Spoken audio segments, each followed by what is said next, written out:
कुछ भी हो जाता, आपको खालिद भाई पे यूं हाथ नहीं उठाना चाहिए था। और उसने मेरी बहन के साथ किया वो? मैं उनके लिए नहीं कह रही, मैं आपके लिए कह रही हूँ। आपका यूं चीखना चिल्लाना, गुस्सा करना, जज्बाती होना, ये ठीक नहीं है। अभी तो आपकी तबीयत संभली है, अब आप गुस्सा नहीं करेंगे। जो कुछ उसने मेरी बहन के साथ किया है, मैं तो उसे जान से मार देता।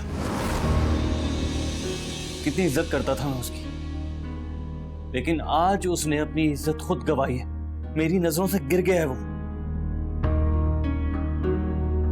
अच्छा हाँ, ठीक है। अच्छा, आप दवाई खाकर अब सो जाए प्लीज। मैं आपकी दवाई और पानी लेकर आती हूँ।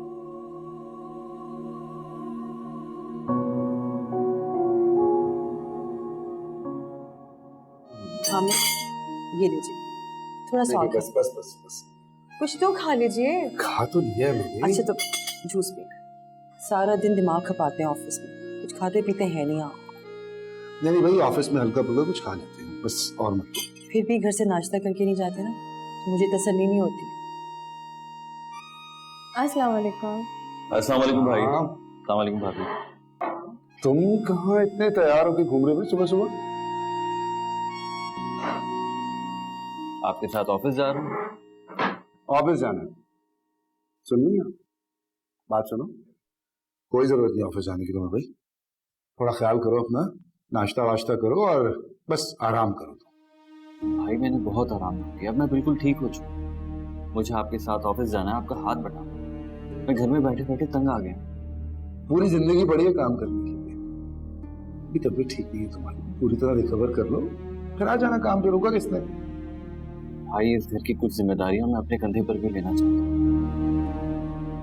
आपको रिलैक्स करना चाहता हूँ। राइल, मेरी दुआ है कि अल्लाह तुम्हें मेहनत और लगन से काम करने की तौफीक दे। बड़े ख्वाब देखे हैं मैंने तुम्हारे, और मुझे यकीन है कि मेरे हर ख्वाब को तुम सच्चा जरूर करोगे। चलो नाश्ता करो। राहिल, तुम आज से फिर दोबारा अपने पैरों पे खड़े होने जा रहे हो। अल्लाह पाक तुम्हें हर कदम पर कामयाबी दे। मेरी ढेरों दुआएं तुम्हारे लिए। आमीन। आमीन।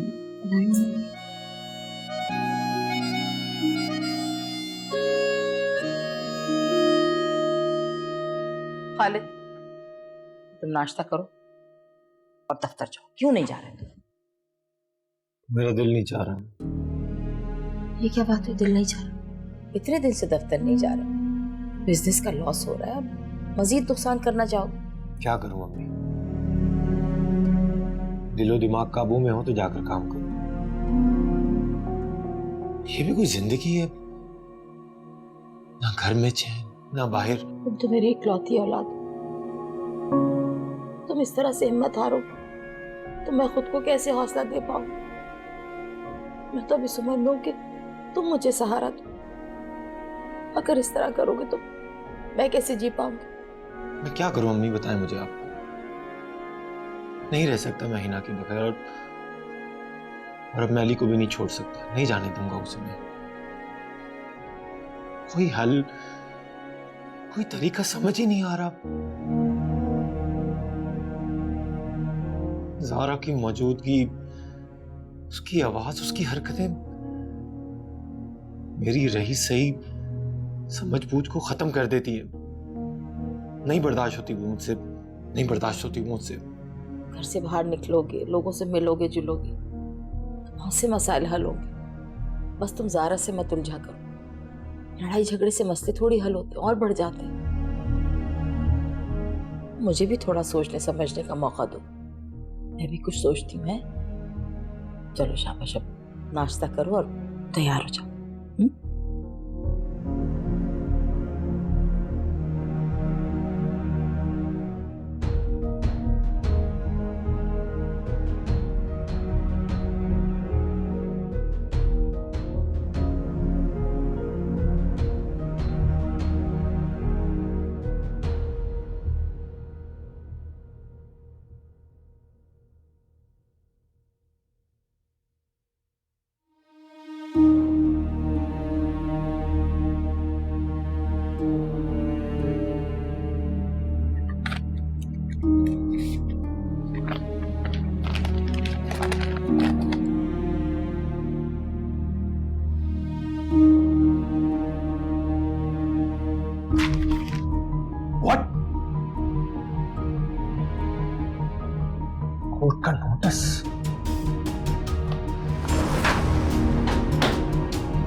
तो वापस नहीं आऊंगी मैं। और जो मैं आपसे कह रही थी ना, वही सच था। होने दे जिंदगी बर्बाद, मुझे कोई परवाह नहीं। अब तो मैं किसी सूरत ऐसा नहीं होने दूंगी। ना मैं खालिद को अपनाऊंगी, ना ही उसे हिना के साथ बसने दूंगी। धोखा दिया है उसने मुझे, जिंदगी बर्बाद की है मेरी, अब वो भी सारी जिंदगी तड़पेगा।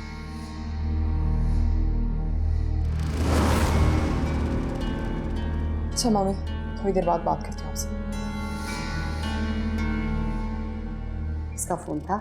मम्मी की कॉल थी। अच्छा, क्या कह रही? बस वापस बुलाने का कह रही थी मुझे।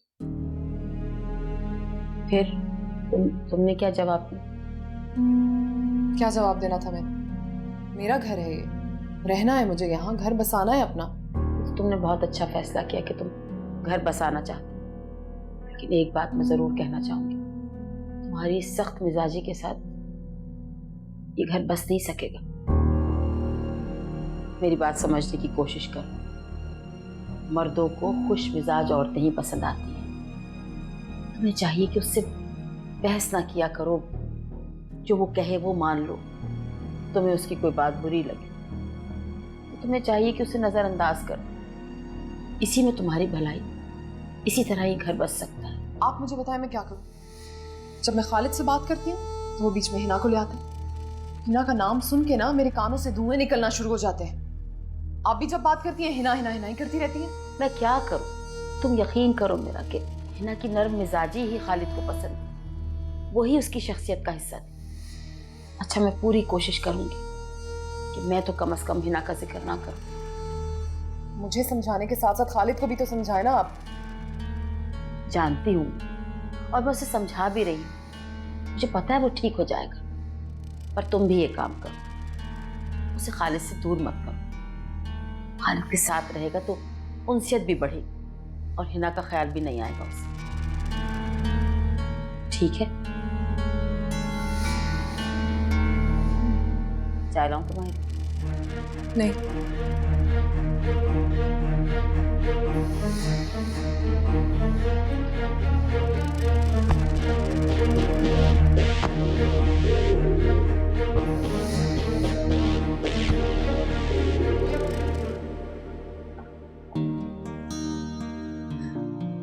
राही, आप कब आए?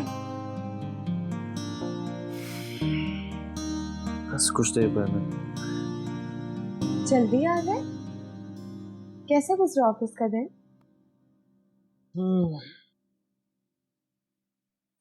ऑफिस में इतना कुछ काम था नहीं। आमिर भाई ने कहा चले जाओ। लगता है कि ज्यादा थक गए। जब अभी तक आपने अपने शूज नहीं उतारे, इतना काम कर दिया।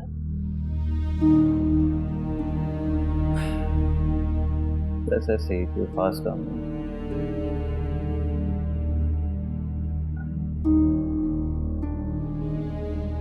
राहील, कोई बात है क्या? अरशद भाई की समझ नहीं आती,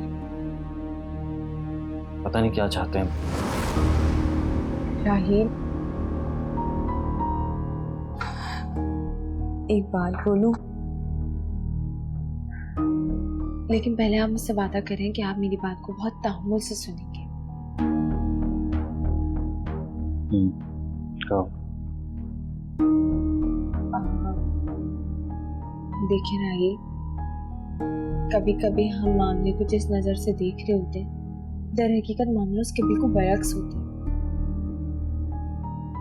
अरशद भाई हिना के मामले में गलत नहीं सोच रहे, लेकिन बस वो अपनी बात को समझा नहीं पा रहे। हिना के लिए कोई बात नहीं सुनी, मैंने कहा। आपने वादा किया था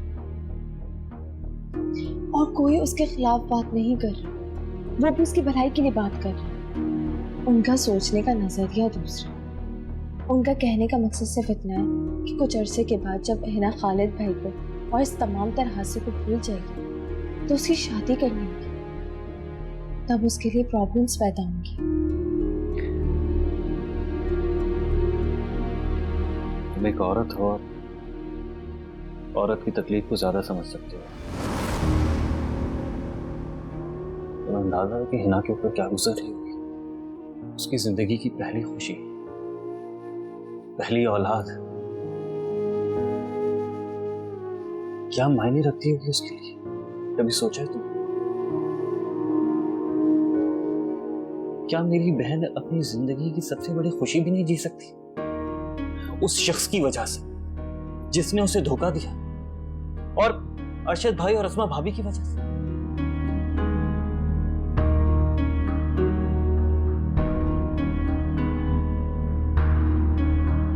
खुदा सब बेहतर करेगा।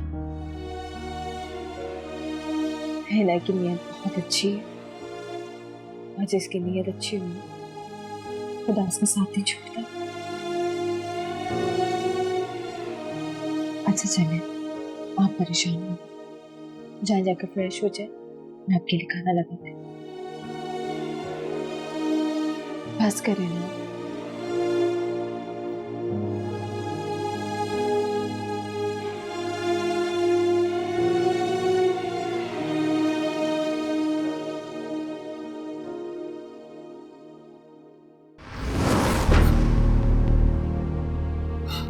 क्या हुआ? इतने गुस्से में क्यों हो? मैं पानी लाऊं।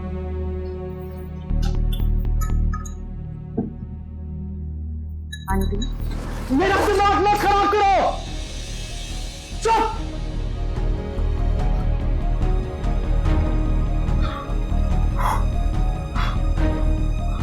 अरशद,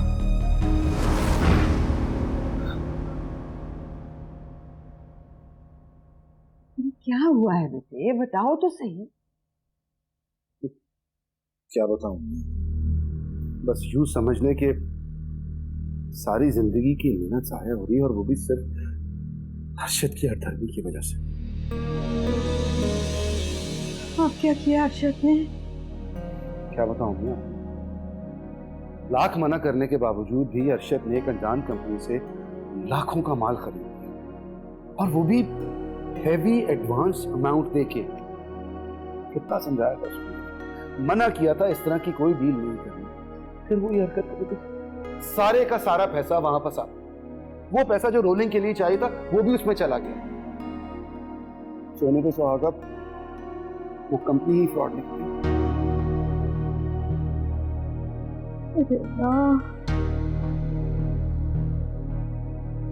फिर सब कुछ नए सिरे से करना पड़ा।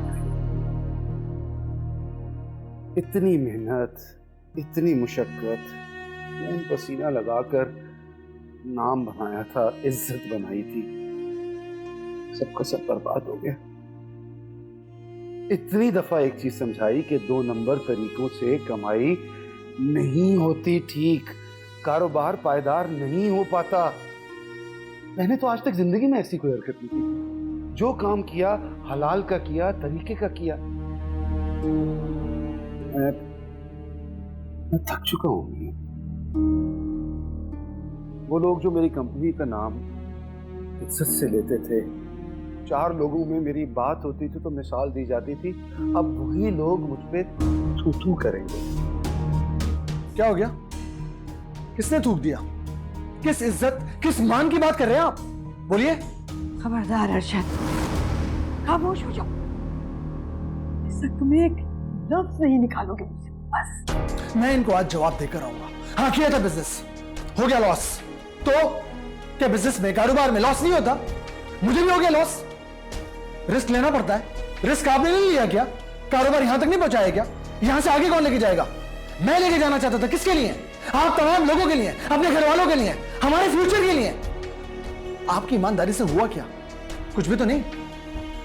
आज कंपनी कहां खड़ी है हमारे बाद की आने वाली कंपनियां आज आसमान को छू रही हैं, और हम लोग वहीं के वहीं हैं। हाँ, हम वहीं खड़े हुए, लेकिन इज्जत के साथ।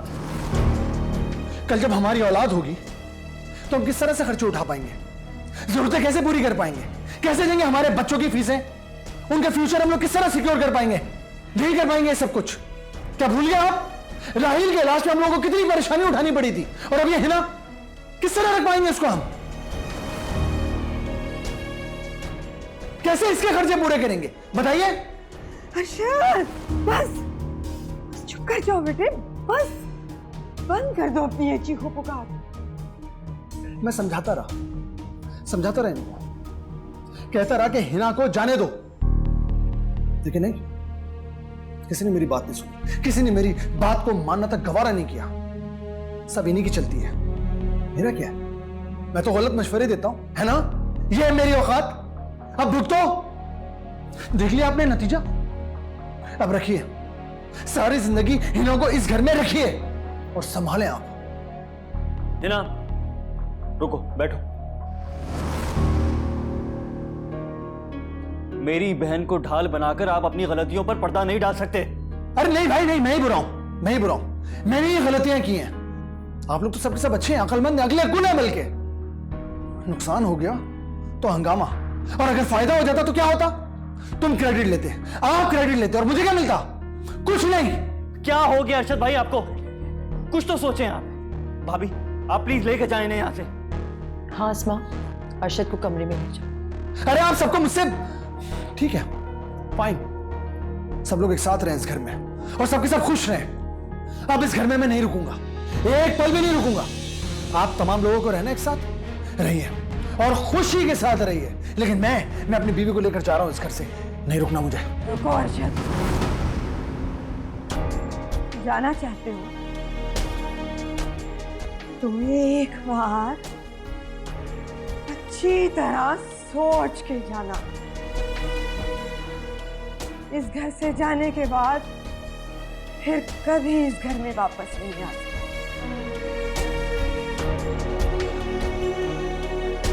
ना तुम्हारा हमसे कोई ताल्लुक रहेगा, ना हमारा तुमसे।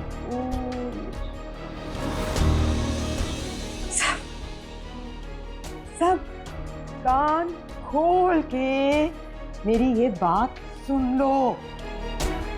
तुम में से कोई भी कभी भी अगर इस घर से गया ना, तो उसी वक्त मैं उसे इस घर से सारी जायदाद से आग कर दूंगी, आग कर दूंगी।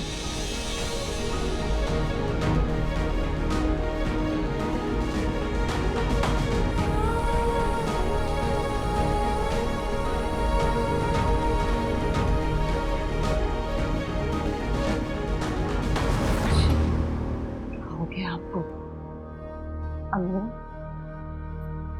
आप तो अरशद को जानती हैं, जज्बाती हो गए। भला हम इस घर से कहाँ जा सकते हैं? हमारी तो दुनिया इस घर से है, आपसे है, इस घर के सब लोगों से है। हम तो सोच भी नहीं सकते। अम्मी, अरशद को माफ कर दें। आपको तो पता ही गुस्से के बहुत तेज हैं, लेकिन इनके दिल में ऐसी कोई बात नहीं थी। अम्मी, आप माँ हैं, आप माफ कर देना उनको। अम्मी, आपके बगैर अरशद तो एक दिन भी नहीं गुजार सकते। अरशद, जज्बात में आकर आप क्या क्या कह गए हैं। अम्मी से माफी मांगे। अम्मी,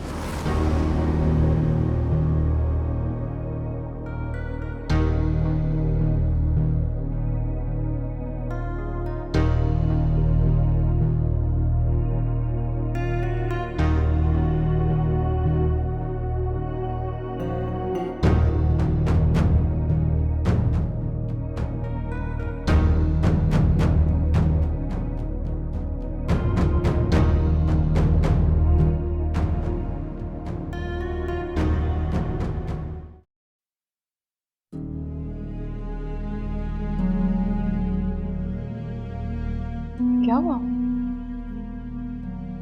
अगर तुम समझती हो कि मुझे और हिना को अलग करके तुम मुझे अपना सकती हो, तो ये तुम्हारी बहुत बड़ी भूल है।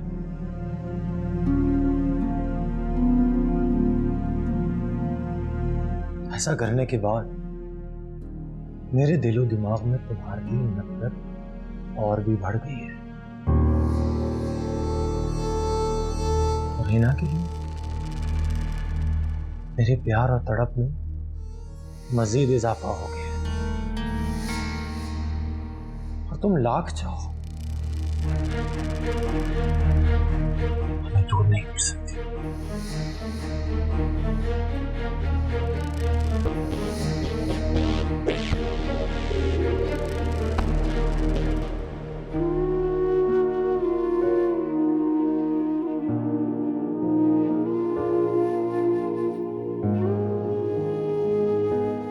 अरशद की बातों से परेशान ना होना लगे। वो घबरा गया है जरा हालात से, हिम्मत हार गया है इसलिए कर रहा है ऐसे।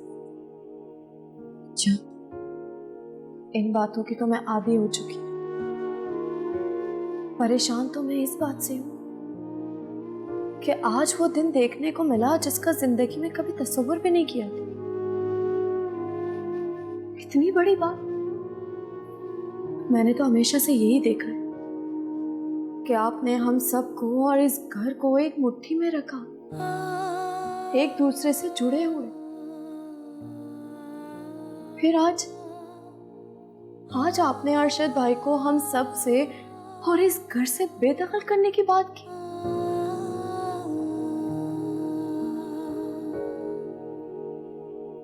बेदखल ना हूं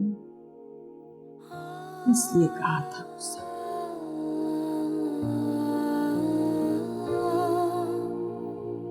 मां हूं, तुम्हें से हर एक की एक एक आदत को अच्छी तरह जानती हूं। कौन किस वक्त क्या चाह रहा है, किसकी क्या कमजोरी है, उसको कैसे संभालना है, सब खबर है मुझे। आज जज्बात में आकर अरशद इन सब को छोड़कर चला जाता और फिर शायद कभी वापस ना। लेकिन इस बात के बाद वो कभी इस घर को छोड़कर जाने का सोचेगा।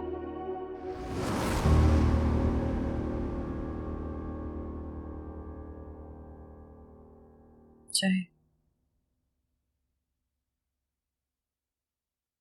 कोई बात नहीं हामिद, जो नुकसान होना था हो गया। पैसा आनी जानी चीज है। मुझे पूरा यकीन है कि आप अपनी मेहनत, वक्त, हालात से लड़कर फिर से पहली वाली पोजीशन पर आ जाएंगे इंशाल्लाह। ये घर, ये कारोबार दोबारा संभालेंगे। नहीं फौजिया, ये कंपनी अब मेरी नहीं है। इस कंपनी के लिए और इस घर के लिए मैं कुछ नहीं करूंगा। बहुत बड़े हो गए ना मेरे भाई। अपने फैसले अगर खुद कर सकते हैं तो दुनिया और हालात का मुकाबला भी खुद कर सकते हैं।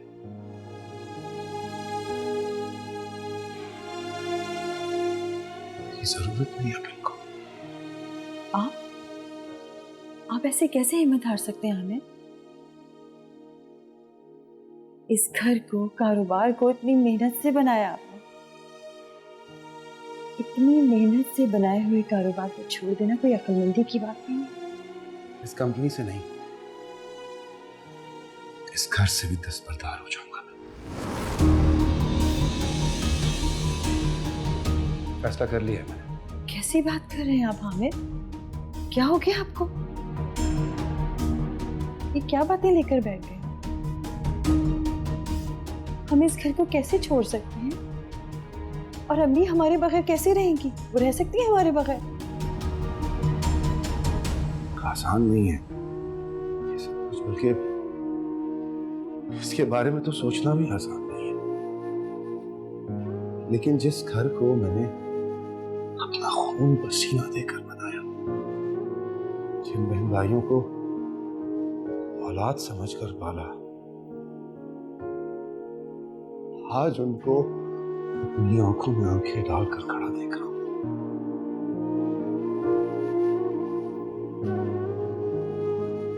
जब औलाद अपने कद से बड़ी हो जाए ना फौजिया, तो उसकी आंख की जुम्बिश माँ बाप को सोचने पर मजबूर कर देती है। फौजिया, हमारे इस घर से चले जाने में ही इस घर की भलाई है। और अम्मी का क्या होगा? आप उनके बगैर रह पाएंगे? झेल पाएंगे सब कुछ?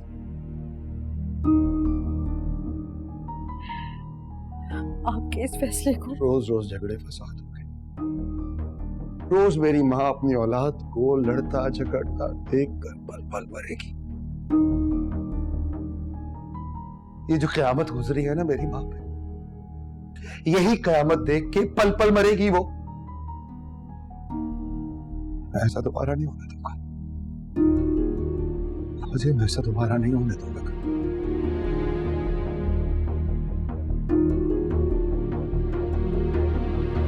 बस हो गई है मेरी, बस।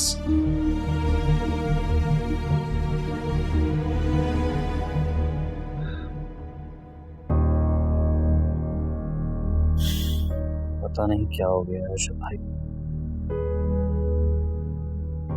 पहले तो ऐसे बिल्कुल नहीं थे। कितनी मोहब्बत करने वाले, सबके साथ मिलजुल कर रहने वाले थे। और तुम्हें पता है, हामिद भाई के सामने तो उफ भी नहीं करते थे, और अगर मैं कभी किसी बात पर जिद कर दूं तो मुझे समझाते थे। पता नहीं क्या हो गया, हर बात में खुद को सही समझते हैं, ना किसी की सुनते हैं ना किसी की मानते हैं, कोई बात समझने को तैयार नहीं। और एक बात में भी मुझसे ना हामिद भाई से कोई मशवरा करते। राहिल, आपको चाहिए था कि किसी अच्छे से माहौल में उनसे आराम से बात करते, उनसे पूछते। वो आपके भाई हैं, हो सकता है कोई गलत फहमी हो गई तो क्लियर हो जाती। मैं सब समझ में आ रहा है कि इस सब में सिर्फ अरशद भाई कसूरवार नहीं है, अस्मा भाभी भी बराबर की शरीक, वो भी जिम्मेदार है। आप भी तो हैं ऐसे, लेकिन अरशद भाई वो दिल के बहुत अच्छे हैं, किसी का बुरा नहीं चाहते, बस उनको कहने का सलीका नहीं आता। और आपने देखा नहीं था, हिना के मामले में भी वो हिना का अच्छा ही चाह रहे थे, लेकिन खामखा सबके सामने बुरे बन गए। खबरदार अफशा, आइंदा अपनी जुबान से ये बात कभी मत निकालना। हिना का बच्चा आएगा इस दुनिया में, और जरूर आएगा, और अगर किसी को कोई प्रॉब्लम होगी तो मैं पालूंगा उसे।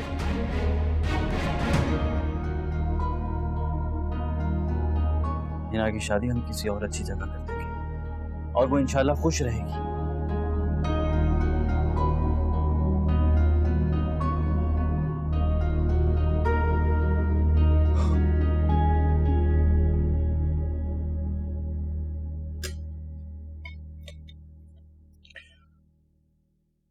मेरे भाइयों ने मुझे नहीं समझा, ना सही,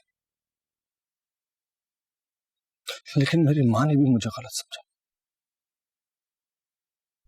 अगर तुम अम्मी की वजह से दुखी हो तो बात समझ आती है, और अगर अपने भाइयों की वजह से हो तो मुझे तुम पे बहुत अफसोस है। ये जो कुछ भी हुआ है ना, तुम्हारे भाइयों की वजह से हुआ है। ना वो वावेला मचाते, ना अम्मी बिगड़ती, और ना ही आप करने की बात करती। माना कि तुमसे नुकसान हो गया है, लेकिन तुम्हारी नीयत गलत तो नहीं थी ना। कहने को तो बड़ा भाई बाप की जगह पर होता है, लेकिन हामिद भाई को अकल टके की नहीं है। क्या जरूरत है बच्चों की तरह हर बात आकर अपनी माँ को बताने की? आपकी इतनी बेइज्जती करवाने की क्या जरूरत थी उन्हें? बहुत माफिया मांगी है मैंने, हाथ पांव जोड़े हैं, फिर जाकर इस घर में रहने की इजाजत मिली है। अब तो सारी जिंदगी ताने बर्दाश्त करने पड़ेंगे, सबके नीचे लगकर रहना पड़ेगा। और फौजिया भाभी, वो तो हर वक्त अब आंखें दिखाएंगी मुझे, जिंदगी हराम करके रख देंगी। इस घर में मेरा भी हक है, कोई एहसान नहीं कर रहे हम पर। ताने देके तो दिखाएं, निमट लूंगा मैं, चाहे वो फौजिया भाभी हो या हामिद भाई क्यों ना हो। खामोश थोड़ी बैठूंगा मैं सबको साबित करके दिखाऊंगा कि इंसान उम्र से बड़ा नहीं होता, बल्कि पैसे से बड़ा होता है। जिसके पास जितना पैसा वो उतना ही बड़ा है, उसकी इज्जत उतनी ही है। यही तो मैं कह रही हूँ। जब कमा लूंगा ना पैसा, फिर तुम देखना कि दुनिया कैसे बदलती है। अल्लाह करेगा अर्शद, बस आप यूं ही अक्ल और मेहनत से काम करते रहिएगा, एक दिन आप जरूर कामयाब हो जाएंगे, फिर देखिएगा। ये सब के सब हमारे आगे पीछे। हाँ। अच्छा चले, खाना तो खा रहे ना, अब इससे क्या नाराज है? अरे अली, ये क्या किया आपने? सारा खाना गिरा दिया। अब देखो सारा बेड गंदा हो गया, आपके हाथ, आपकी शर्ट। कोई चादर लेकर आऊं, कपड़ा लेकर।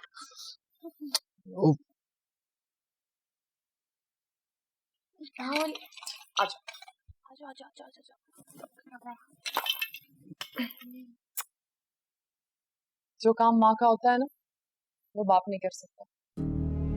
चलो लेट्स गेट क्लीन्ड अप, जाके धुलवा के लाते हैं। आ जाओ, let's go let's go let's go. वो कहाँ से इतना सारा खाना गिरा दिया?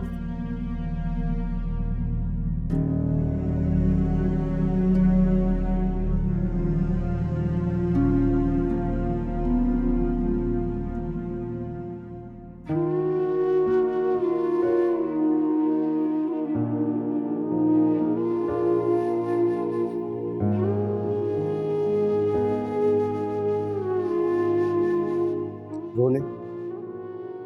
आज तो आपको मैं भी नहीं रोक सकता रोने से। अच्छा है, दिल का बोझ हल्का हो जाएगा आपका।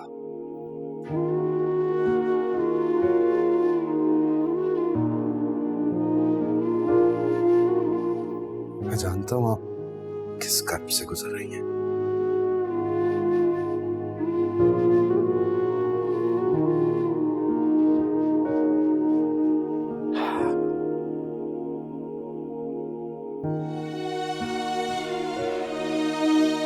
अरशद जो है ना, वो एक परिंदे की तरह है जो नई नई उड़ान भरना सीखता है।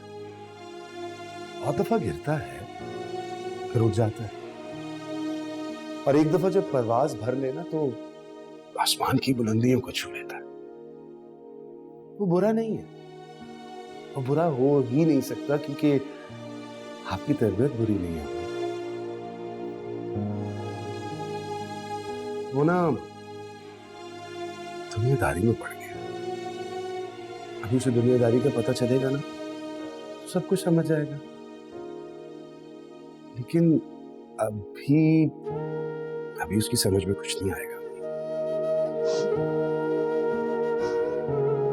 जानती हूँ बेटे। अभी कितने साल हो गए ना, मैंने आपसे कुछ नहीं मांगा। आज दो चीजें मांगूंगा आपसे, मना मत कीजिएगा। जो मांगोगे मेरे बच्चे, जो मांगोगे मेरे बच्चे ने दूंगी।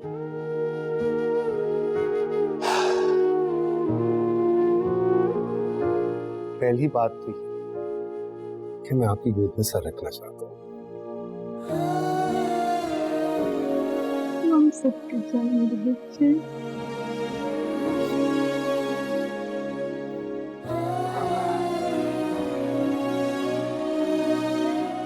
आप वादा करें कि आप मेरी बात सुनेंगी और समझेंगी भी।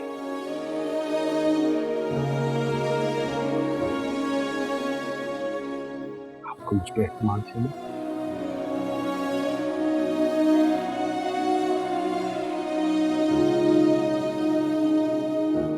अपने आप से भी कहीं ज्यादा बेटे।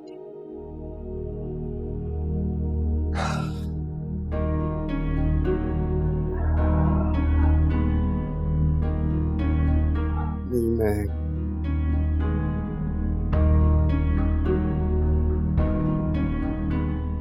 आपसे इजाजत चाहता हूँ।